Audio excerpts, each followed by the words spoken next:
and welcome to Dr. Doug's Daily Tips for Writing Great LDS Church Music.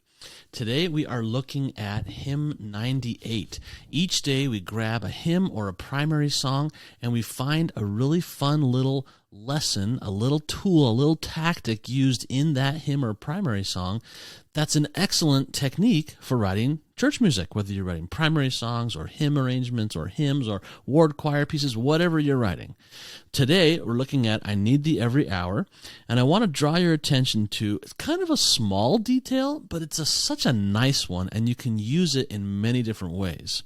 So in the chorus, you'll notice where I've bracketed here in red that as the sopranos sing, I need thee, oh, I need thee, they are moving in what we call parallel sixths with the tenors. So if you look at the, let's zoom in a little bit here, the B of the soprano and the D of the tenor, that is the interval of a sixth, meaning the D, E, F sharp, G, A, B is a sixth away from each other.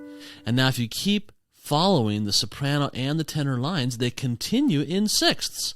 Sixth, sixth, sixth, sixth, sixth, and then it goes to a fifth.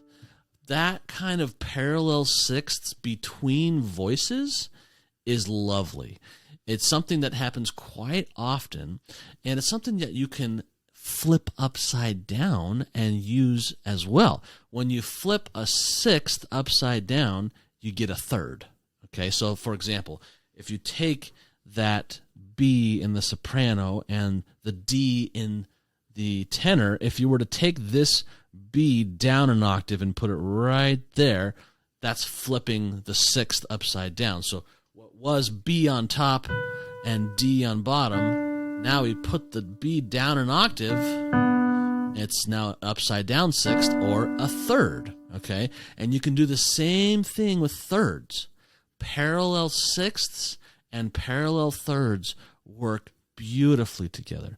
What we often find, and we get a little bit of this at the end of the hymn, is that we see this kind of parallel sixth motion in adjacent voices, so like soprano and alto that are right next to each other, or in alto and tenor, we'll get adjacent parallel sixths between those adjacent voices.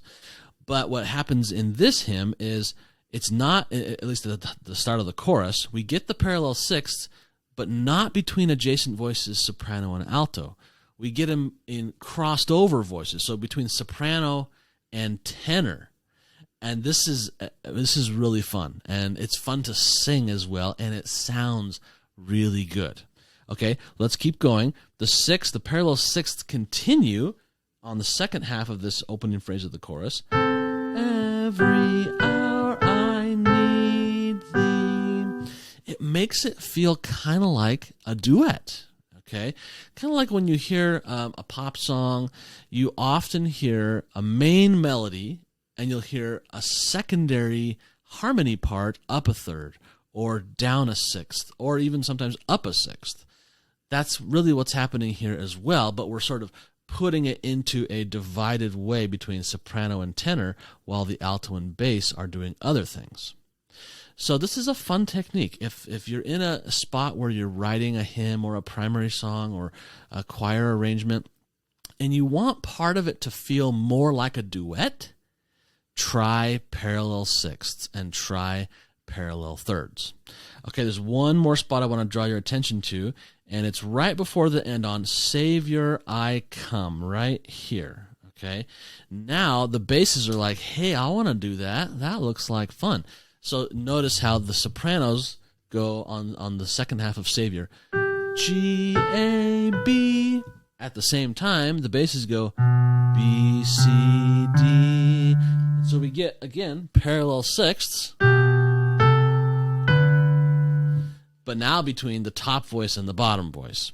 So it becomes kind of a thing in this hymn, in the chorus of I Need Thee Every Hour, that it's using parallel sixths and using parallel thirds. Actually, they're all sixths in this case. Using parallel sixths between adjacent voices. We get the soprano and alto one here. Between crossed over voices, soprano and bass, and between crossed over voices, soprano and tenor. Okay, so that's a fun little trick, a fun little tactic. If you want a duet kind of sound, try some parallel sixths, try some parallel thirds in your piece. That's all for today. Tomorrow we'll be back looking at hymn 99 for another Dr. Doug tip on how to write great sacrament meeting music. We'll see you then. Take care.